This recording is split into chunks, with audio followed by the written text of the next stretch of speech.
Sergeant just kicked me in the face. All I did was ask if I could play with his balls here. Maybe it didn't translate well. I'm gonna use this table. Hey, Widget. You're gonna need a mic, aren't you? Oh, we've got a keyboard. Just shout very loud. He's Scottish. Ladies and gentlemen, that's Fox and More.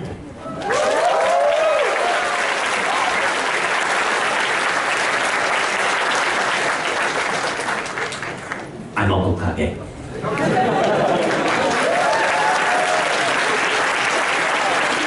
And this is my amazing balancing act.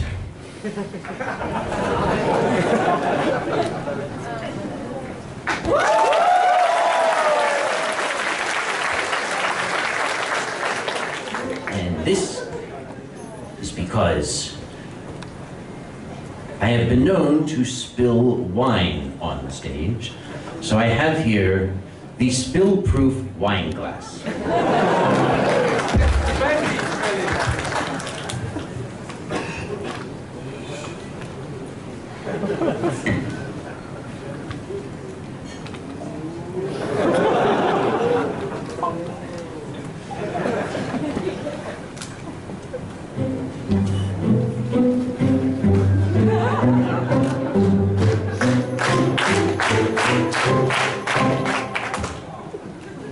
Now you may notice this is rather dark color for a Riesling. I was a little bit nervous. A very, very nice gentleman named Milky Way gave me this bottle, and I thought, it's a very old bottle. Riesling generally doesn't keep well. So I quietly opened it backstage to make sure it was still good. It's not just good, it's fucking good. Since he was kind enough to give the bottle to me, I should at least share. Mr. Milky Way, if you're out there, would you please come and join me for just a moment?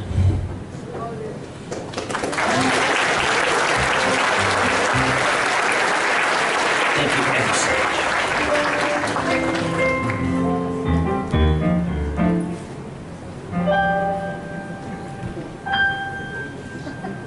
No.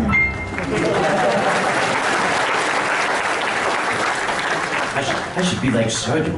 Thank you again. I'm going to try to make this not suck.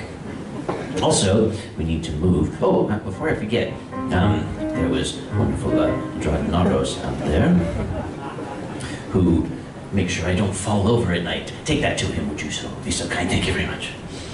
All right, and Mr. Amor, somebody brought this up for you. I don't know if this is the kind of thing you were looking for or not. And he said,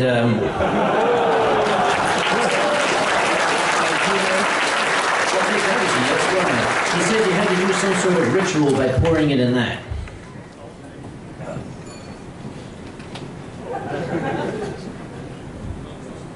No. I don't trust you because you're Scottish. There's something that was said of the folks in the British Isles. I think my grandmother taught this to me. They said that first there were the Scots who kept the Sabbath and anything else they could lay their hands on. Then there were the Welsh who prayed on their knees and on their neighbors. And then there were the Irish who never knew what they wanted but were willing to fight for it. And lastly, were the English who considered themselves a self-made nation, thus relieving Almighty God of a terrible responsibility. I don't know, that really knocked him dead in Britain. Anyway, basically what I do up here, is, for those of you who don't know, is basically they give me a bunch of wine, and I'm grateful to Milky Way for this amazing stuff, and I just basically keep putting it into my body until my body ceases to function and collapses in a heap and gibbers on stage here. Fox would do that too, but as I said, he's Scottish, they've got very strong bones. Even when he has drunk himself into a stupor, his fingers will still be moving on that keyboard. Challenge accepted.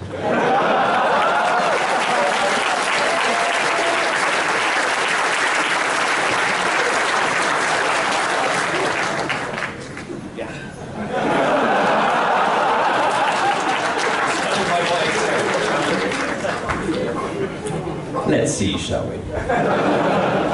Immediately when we're done, we're going to have a very, very brief break here, so the fox can be dragged off the stage by his still dancing fingers. And then I'm going to ask to the ranting griffin if he is not already passed out because he's a lightweight to join me. Not even a squawk out of him. I never imagined him to be such a pussy. Well, no. I can shave my hair. You'd have to. No! It's been done before. All right. So basically, I get up here and I make noises with my face. So the face noises will commence right now. Hi. Okay. Of late, since I was last here, as a matter of fact, there's been a lot that has happened. All of it horrible. Some of you may know that having lived in the great state of Pennsylvania in the United States for most of my life, I have since moved to the state of North Carolina, which is down in the south, the southern part of the USA, where people are polite, if not overly intelligent. I bought a very, very beautiful condominium down there, a gorgeous place, home sweet home. And I moved in. I was having a very, very happy time of it. It's very warm in the southern United States, so I didn't pay attention to any sort of heating. And then as October came in, I started to notice it was getting a little chilly in there. So I said, I shall simply turn on the heat. So I did. And I realized it wasn't exactly getting very warm. In fact, the air coming out of the ducts was very, very cold. So I called the company who has the warranty on my home, whose job is to fix things like this. And I called them up and I said, hey, my heat's not working. Come fix it. They said, we'll send someone. Well, they did all right. There was a knock at my door one day, and there was old Smiling Joe. Smiling Joe is what we call a good old boy. He came in my place.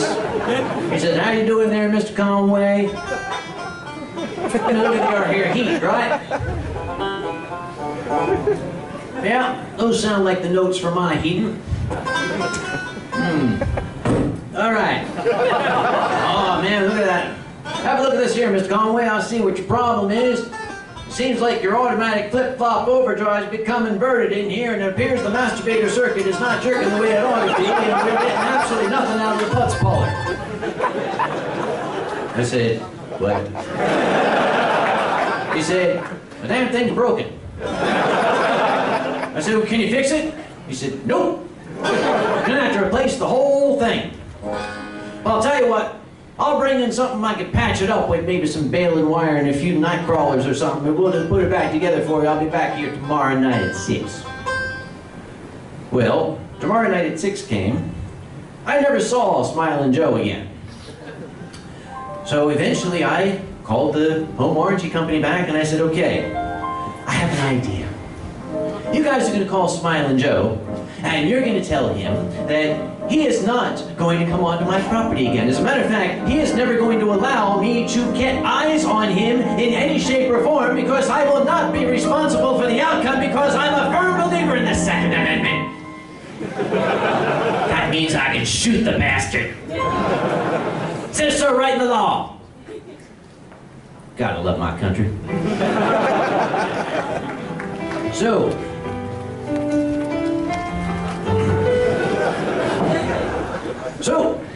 I called up a professional heating man. There's a knock at the door, and here comes Mr. Professional. Mr. Professional comes in. He said, I don't know what Smiling Joe was talking about. Look at that there. Your automatic flip-flop overdrive's flip-flopping just the way it oughta. That masturbator circuit is jerking like it oughta. And the putz puller, look at that thing pulling away. It's about to go off, in fact. I said, so what are you telling me? He said, it ain't broke. I said, great. why don't I have any heat? He said, yeah, that's the problem. Okay, I said, let's start over again. Hi, I'm Sam Conway. Here's my heater. Tell me what's wrong with it. He said, not putting out any hot air. Genius. Sheer unadulterated genius. You didn't get anything past this guy. I said, beautiful. Can you fix it? He said, nope.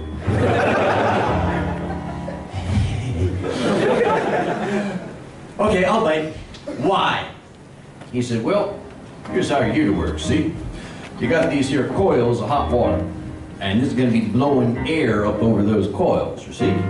And that's going to make the air hot, and then the air is going to be hot, and it's going to come down, and it's going to make you hot. I said, mister, at my age, nothing's going to make me hot. I just want my heater to work. So, can you fix it? He said, no. Are you? Why? He said, well, them there pipes got water in them. You need a plumber for that. All right? Next phone call was to the plumber. I got a bonus. Because I didn't get one, I got three. I got Billy Bob, Bobby Bob, and Cletus showed up at my door. And they come in and they said, how you doing there, Mr. Conway? We can have a look at your hair coil. Oh, this is the problem, Mr. Conway. See the problem with the coil up here? The problem is you got the air bubble and you got the vapor like a cavitator on the pump there because the water can't go through there with the air bubble. We're going to do, we got to get the air out of there and put the water through there, then you'll be all set. I said, what? He said, we're going to fix it. I said, thank you. So what they did was they took all the water out of the pipes and then put it back in. And the heat worked. I don't care, it worked. And that's physics, not chemistry. I don't know how it worked, but it worked. For about 2 months. After 2 months, the heat stopped working again. And I could tell the fan, the blowing motor, was not even coming on. So, with no choice, I called up Mr. Professional. And he came in and he said, opened the door to the heater and he said, Will, Mr. Conway, I see what your problem is. And I said, what? He said, you know how when Billy Bob, Bobby Bob, and Cletus took out the water and then put it back in? He said, they probably should have closed that valve that keeps the water in. Oh. Well, that can happen to anyone, can't it? You know, it's sort of like, it's like, you know, it's like forgetting to shake off after you pee. You know, it happens to all of us once. Girls, you got no idea what I'm talking about. We'll talk later, okay? Or do that. George Carlin asked that question. What do girls do? They just like bounce up and down? This is going the wrong way. Let me fix this. We had to take the fan, which is what we call a squirrel cage. It's this big rotary thing that is in like a big bucket. Well, that big bucket had filled to the absolute top with water. And for I don't know how long, that fan had turned into a Mississippi powder wheeler until it finally gave up the ghost. At least I had heat back. But this didn't sour me on the state of North Carolina, because some furries there, and there are a lot of them. It is just crawling with furries. You cannot sling a dead cat without hitting a furry in North Carolina, let me tell you. So, a bunch of these fellas came over and they said, you don't look happy, Uncle Kage, what's the problem? And I said, boys, my heater broke. And Smiling Bob came, and then Mr. Professional came, and then Billy Bob, and Cletus came, and then Mr. Professional came back, and then he said, I don't know what I'm going to do. I just want to die. And they said, well, there's a sake bar a mile away. It's like, let's do it, let's go. Sake bar. Japanese rice wine, my favorite thing in the world. I love sake. Oh, sake is wonderful stuff. Sake is to me what Guinness and blowjobs is to Fox and Wild.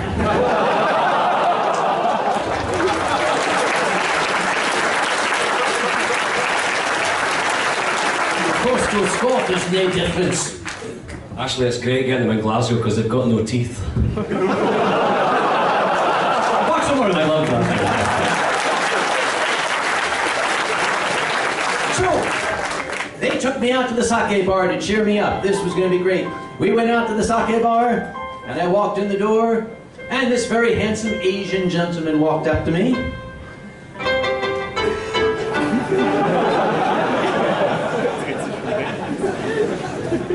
This very handsome Asian gentleman walked up to me.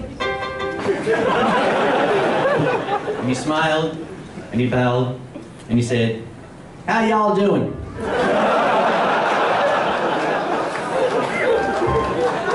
And I looked at the guys, and they just... All right. "You have sake, don't you, Mr. Asian gentleman?" He said, "Yes, sir, we got both kinds. We got hot and cold."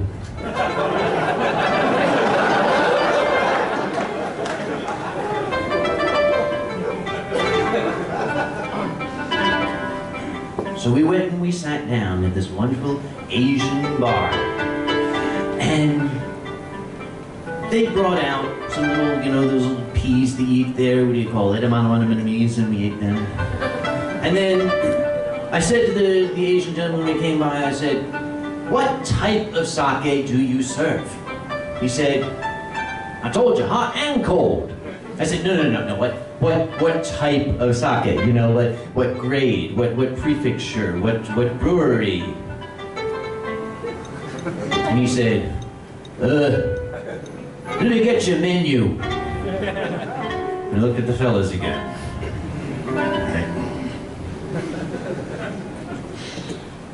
But I didn't hate them, yet.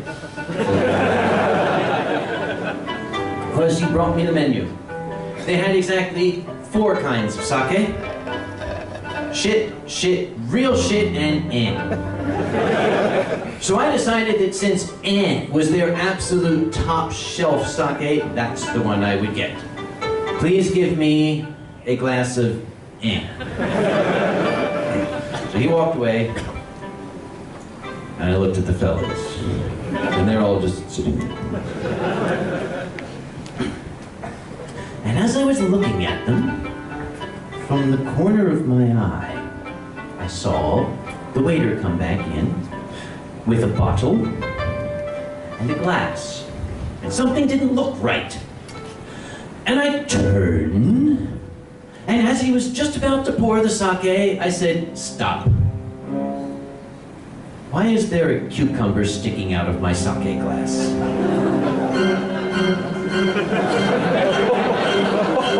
I'm going to ask again. Why is there a cucumber sticking out of my sake glass? And he said, "Didn't you want one?"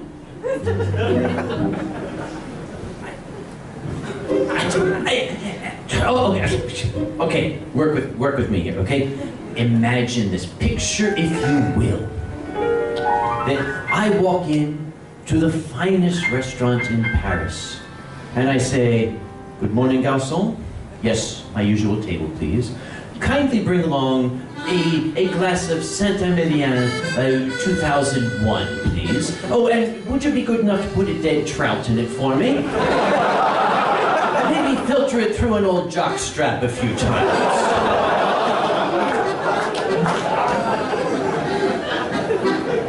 Let me put it this way. No! No, I do not want a goddamn cucumber in my socket. Get it out of there! I looked over at the fellas, and they were just...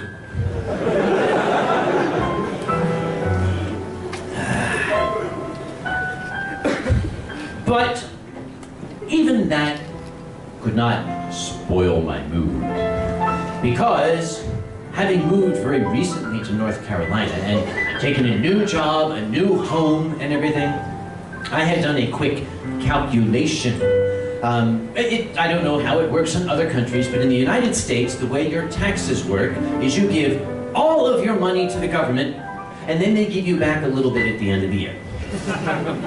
Yeah, that's pretty much it, right? It's like being married, I'm told. Anyway, So if you like move or take a new job or do something like that, you can get more money back from the government. I did a quick calculation and I had a lot of money coming back from the government. So it's all right, this is gonna be great. I'm gonna have a grand old time here. I got a lot of money coming back from the government. These guys are not gonna ruin my good time. So, expecting to have a lot of money, I was kind of being fast and loose with my spending. And, well, I should have been a little more careful because I was driving down a little road in a small town. Now, driving by which, okay, you know the Autobahn? Kind of the same thing. I was doing about 3,000 kilometers a second. The speed limit being 50. For some reason, this caused distress to a police officer who felt that perhaps I needed to be spoken to about this habit of mine. And he turned on his little light. He was on a motorcycle. It's like, oh, I can't even be caught in a guy in like a Dodge Charger. I gotta be caught a guy on a moped coming up.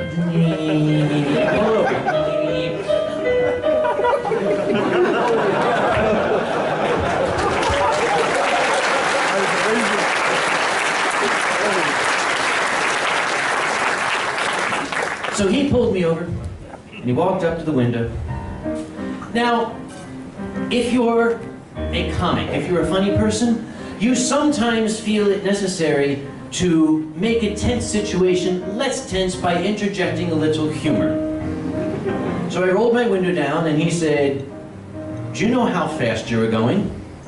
And I said, "Not fast enough to outrun you."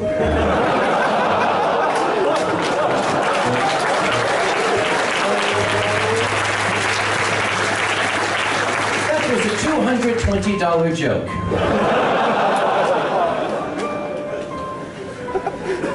So okay, I'm now down $220, but at least I'm going to be getting back a lot of money from the government, so that's not going to upset me too much.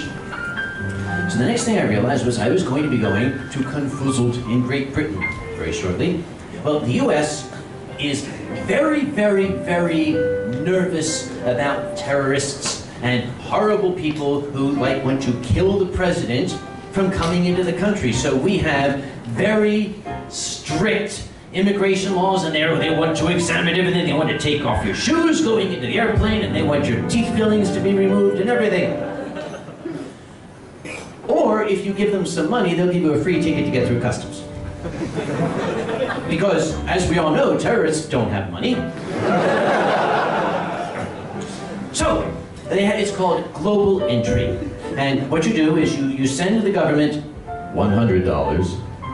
Okay, there's now 320 down, all right. You send the government $100, and they basically say, okay, thank you for the money, you may go. Or at least that's what it looked like. All you had to do was go online, you get your passport, and you get all your information, and you key your passport number in, and your credit card number and everything, and you give them money, and okay. 3-4 days later, I got an email back saying, your global entry application has been conditionally approved. You just have to have an interview now with one of our global entry agents. And I said, great, that's wonderful. Where do I go for that? Well, I had a choice. I could go to New York City, St. Louis, Seattle, San Francisco, Toronto, which is part of the U.S. U.S., it's, you know, it's, what do they say, kind of like America's hat? Yeah, there was nothing near me. I had to go clear back to my old home in Philadelphia to have this interview. So that involved getting all the way up to Philadelphia, which was at least another $100 in travel. Okay, I'll do that, I'll arrange that. What do I need to bring with me to this interview? Just bring your passport and a credit card in case we have to charge you more. All right, I got a credit card, and the passport's right, from when I keyed it in, it's right here in the, it's under the, was right here, just it's in the drawer. Fall down behind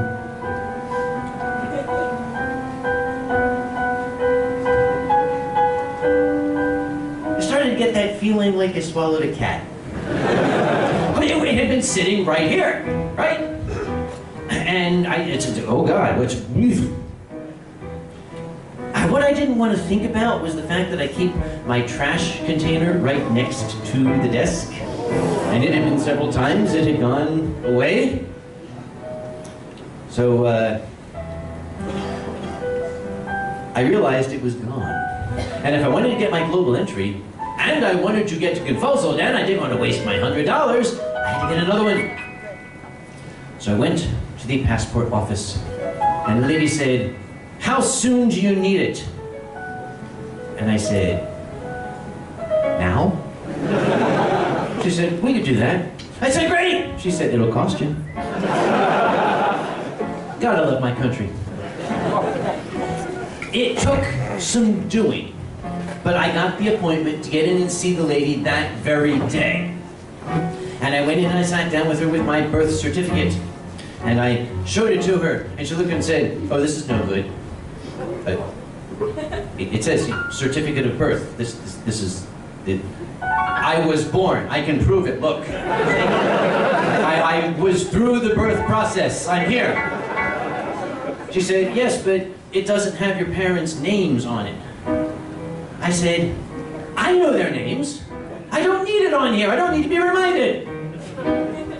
Apparently, the state of Pennsylvania did not think it was important to say who a baby belonged to. That's why so many are just wandering around on the streets up there, or in the aisles of aircraft going from New York City to Berlin, but we'll talk about that another time.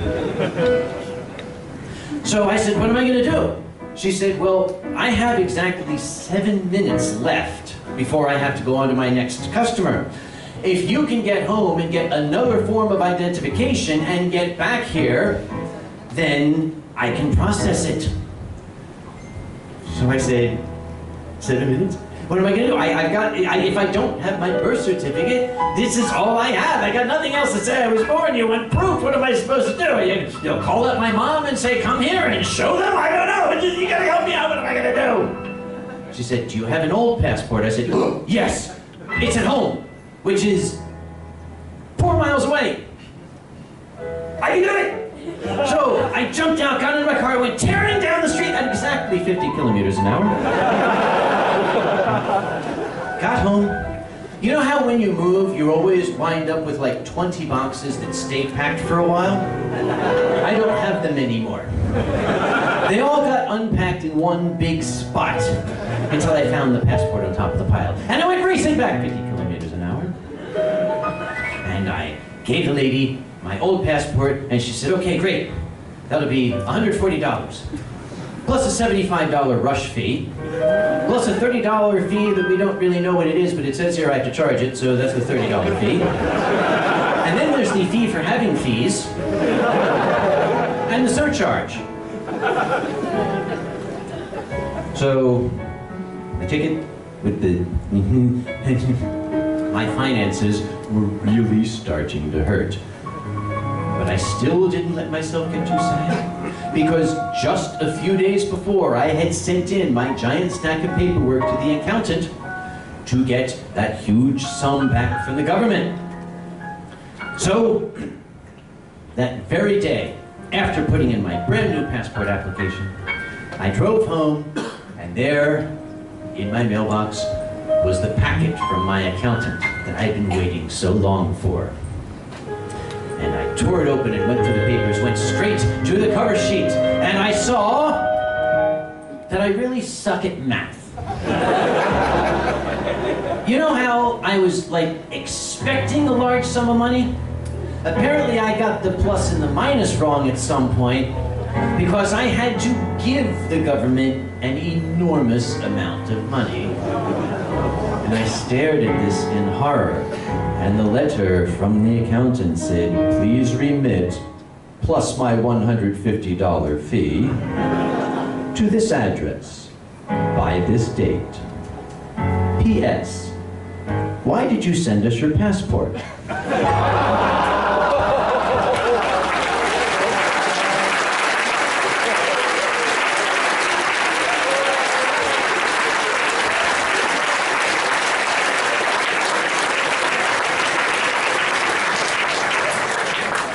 The really, really, really tragic thing is all the stories I tell are true. All this stuff happens to me. And I like to say that as much as I like to get news stories, I don't like the getting of news stories, if you understand what I mean. But sometimes even the getting of news stories can be fun. When I travel, I have memberships to the Executive Travelers Clubs because I'm a very important man, as you see. So, I was sitting in this club, and I was enjoying myself. The wine is always free. And I found a quiet little corner over here, and I am sipping my wine, reading a periodical. And I got my computer out to look and see how the stock market was doing that day. And, oh, let's look at the fashion pages, and oh, let's look at the society pages and see how the Empress is doing, shall we? But while I was sitting there quiet and happy, sipping my wine, a businessman came in. He's the one we refer to as that guy. He came in with a cell phone that had a broken microphone on it. Because the guy at the other end couldn't hear what he was saying unless he was making sure that he was shouting to him. Since the microphone was broken, he had to shout so he could hear him through the windows of the airport across the 800 miles.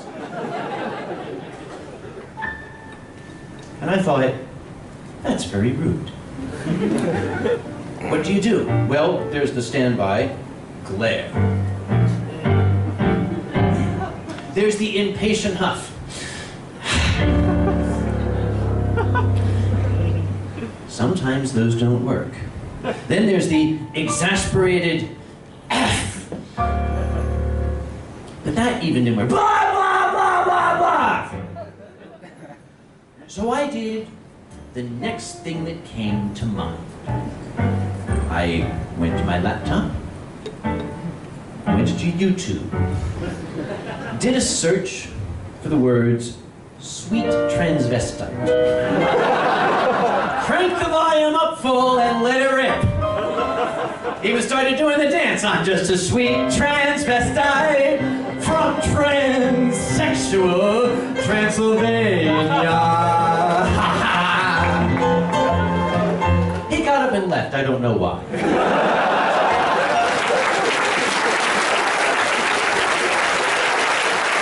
But it's really good.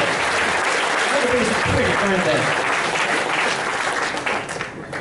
But that same trip, I ran into a delay. Oh, I don't like delays. I don't like delays at all. Because I'm a working man. I had to get back to work the next day. Pro tip for you travelers to the United States. Never try to travel through the city of Chicago in January.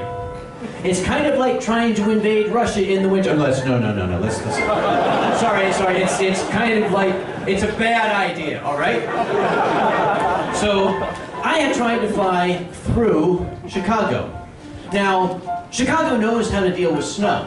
They just get little guys with shovels to uncover the aircraft so they can take off. And they don't even plow the runways. The aircraft does that for you. Just through the snow. Leaves this aircraft-shaped hole through the snow dunes there. But no other city in the United States has ever seen snow before. Every single time they get amnesia. What is this white material falling from the sky? Oh goodness, it will crash through the windshield and injure the pilot. We have to cancel all the flights. Because I was sitting in the club in Chicago waiting for my flight to Raleigh. And, club, right? And when it was coming time to get to my plane, I stood up, after a fashion, took my little rolly bag, said to the lady, bye. And, all right, gate is this way. Gotta go to the gate. Gate 83, 85, here it is, 87. Oh, it's going to Cancun. No, canceled. Well, that ain't good. I go back to the club, talk to this lady, all right? And I said, hey, my plane is going to Cancun. I want to go to Raleigh. And she said,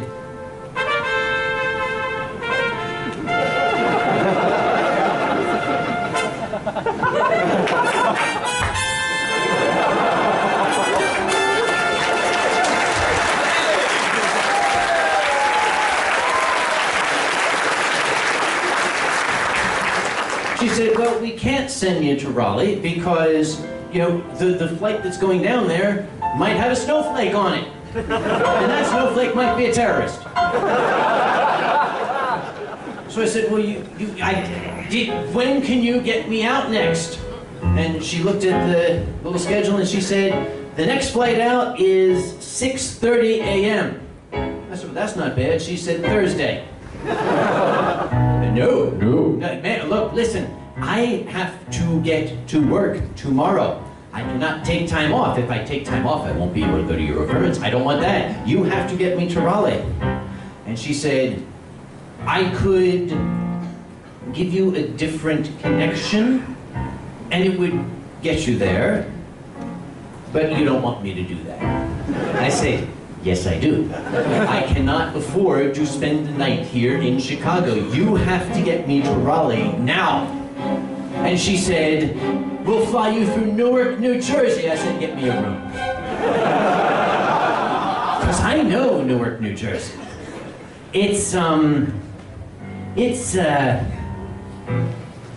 Remember EF9? Kind of like that, but dirtier and more murdery. So I said, listen, what did I ever do to you? And she said, I'm sorry, Mr. Conway, if you want to go to Raleigh, you're going to have to go through Newark. I said, you are really hurting me, you know. Do you know what this does to my soul? Do you know how I'm going to feel when I look through that window at that filthy, plague-infested sewer? And she said, better you than me. I said, all right, give me the damn ticket. Oh, I forgot it was right. All right, give me the damn ticket to Newark, what the hell. I said, how long am I going to be there? She said, 3.5 hours. I said, what do I ever do to you? So I got my ticket, and I flew to Newark. The plane was like crashing through the snowdrifts. You know, goes airborne, leaves this long trail of snow behind it. Had a little red light on the front, even, as a matter of fact. You hear little jingles out the window. And we landed in Newark. Had to bump over some winos on the way. And the plane pulled into the terminal, and I quickly made my way to the club, where it was more or less safe. You've got to go through like a checkpoint and all this scanner and things, and then like this iron gate. So I went through that, and I sat in the club, and every 10 minutes I checked that monitor and said, on time, on time, on time. So since it's on time, I got lots of time. They say time is money. For me, time is wine. I had a lot of time. So, about the appointed time, I looked again at the monitor. On time, good. And I tried to find my willy bag. There it is. All right. Ooh, sorry, ma'am. All right. I'm going to Cancun. Whoa, wait. I don't want to go to no goddamn Cancun. Where's that lady at the front? And I went to the lady at the front, and I said, why the hell is my plane canceled? And she said, I don't know, you'll have to talk to my supervisor. Why the hell's my plane canceled? And he went tappity, tappity, tappity. And he said, it's canceled due to weather. There was a big window behind me, and I looked out at a beautiful, clear winter sky.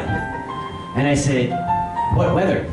There's not even a terrorist snowflake. And I know Raleigh doesn't have snow. Where is this weather you speak of? And he said, I'm sorry, that's what it says, weather cancellation.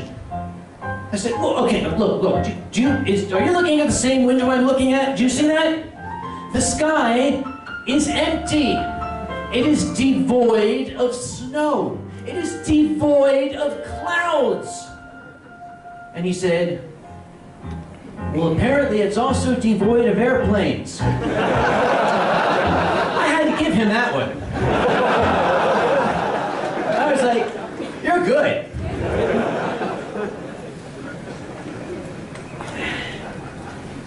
It would make the story very long to explain that I had to spend a night in Newark. I remember this story from the Odyssey where one guy goes down to Hades and is down there for a while. Read the Odyssey, you'll know what happened to me in Newark. Because I gotta watch my time up here. We want to try to get this close to being on schedule and stuff, so I'm gonna skip to some of the more interesting stuff here. If not interesting, then at least stuff will get me off the stage in time. Everybody know Ovulf? Yeah, Ovulf? Yes, you know Ovulf. He handles the media relations. Ovulf is usually a very intelligent man. 2 years ago, in Magdeburg, he came looking for somebody to talk to people coming in, and he decided it would be good to talk to me. The problem is I'd started early that day. And Olaf came to get me, kind of took me by the time, like, where are we going? Where are we going? Whoa. Oh, does ceiling do that for you too? Wait, who am I talking to again? Oh, this guy! Hi! How you doing? That's a kick-ass mustache. It's not like that Adolf guy, but that really kicks ass. You need to do something with that mustache. That's cool. You look like Charlie Chaplin. And Olaf leaned over and said, now my German is not very good. But he said something that sounded like, das ist der Bürgermeister von Magdeburg.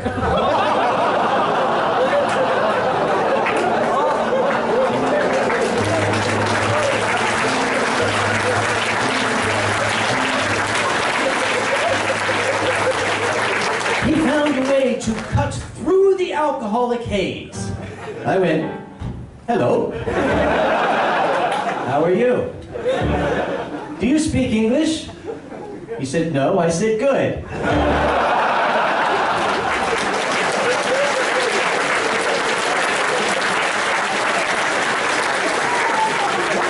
Now,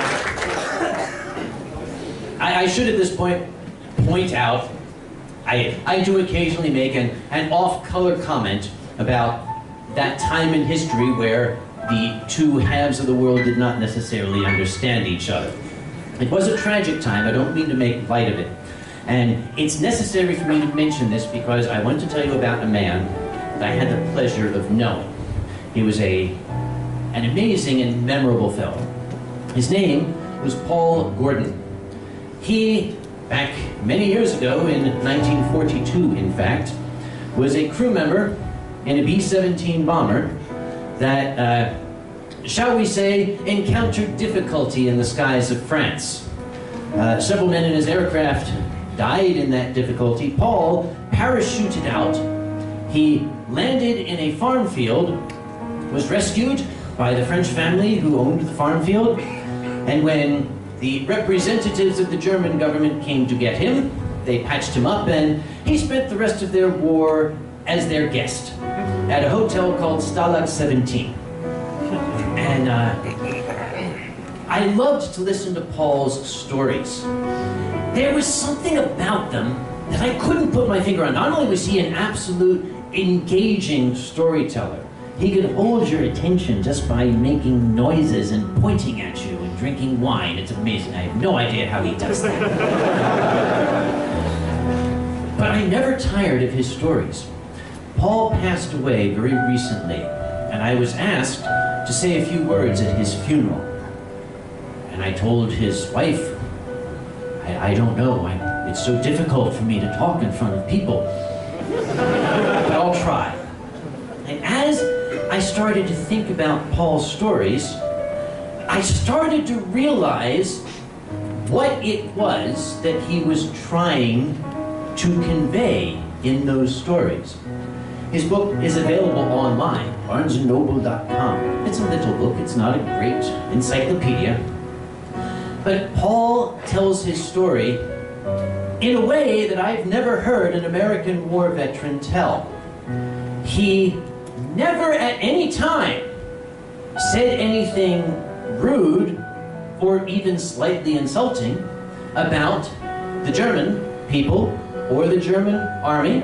In fact, he went out of his way to remind people that these guys were just as much prisoners as he was by the circumstance that they were in. He later, after the war, developed a friendship with the Luftwaffe pilot who had shot him down. He presented in his book a description, a very, very detailed description of the military inquiry into the deaths of his crew members. And that description includes how the bodies were prepared for burial, the names of the burial detail, the religious hymns that were sung as these men were taken to their gravesite, how the salute was fired with the rifles, and how wreaths were laid on the graves. The following prayers were read, and then the detail returned home. Sounds like run-of-the-mill stuff. But this was a translation of a German dispatch. These were members of the German Luftwaffe who had taken time to bury enemy flyers with full military honors. They don't teach us that in history class. I don't think anybody teaches that in history class. And that was what Paul was trying to teach us, and what I hope I learned, that even at the worst of times, in the worst of circumstances, there is still good in everyone, and all you have to do is look hard enough to see it.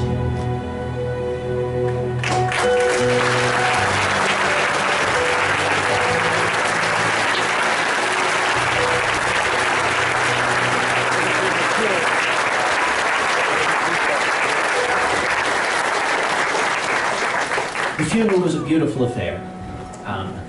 I had been helping to translate letters back and forth between Paul and a lady in France who was 9 years old at the time that he landed in her village. She was the daughter of the farmer that rescued him. And it was my sad duty to tell her that dreadful news by telephone. When I went to Paul's funeral, I brought along a friend. Many of you know the artist Gideon. Gideon is one of my oldest friends. He also knew Paul, and he admired Paul as much as I did. And we went to say our last goodbyes. It's always very difficult. And I told the story that I just told to all of you. And people seemed to appreciate it, and hopefully they'll take that same lesson home. And when it was finished, we went up to a big memory book. And Gideon stood on my right side, and we opened the book, and here were pictures of Paul when he was a young man. Here are pictures of him in the Air Corps. Here's pictures of his airplane, pictures from his time as a prisoner in Stalag 17, and we were looking at this and remembering the stories that he told us. And then I turned one more page, and I stopped. And I said, Gideon, isn't that your art? And he looked and he said, oh my God. It was a picture of an anthropomorphic wolf in a Luftwaffe uniform. And over here was an anthropomorphic fox in an RAF uniform. And we stared at this and I said, Gideon, did you give these to him? And Gideon said, no, I never did. And I said, well, where would he have found them? And Gideon said, the only place they've ever been has been on my webpage.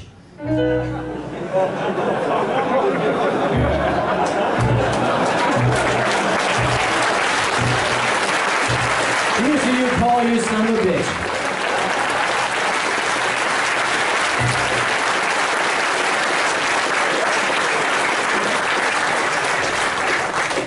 Never really had the heart to ask what else his wife might have found in that box under his bed where she told us she found these.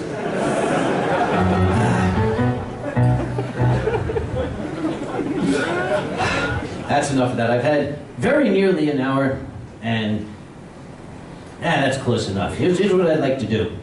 I'm going to take a bit of a break because kind of gotta pee. So what I'm going to do is I'm going to run very quickly out the back. And while I'm doing that, Hickey is going to keep you distracted. And Then I'm going to ask To the Ranting Griffin to get up off his lazy goddamn ass and help me for once up here. So, Pinky, could you take this quickly? I have to run very quickly, very quickly. I'm like Diane, you're...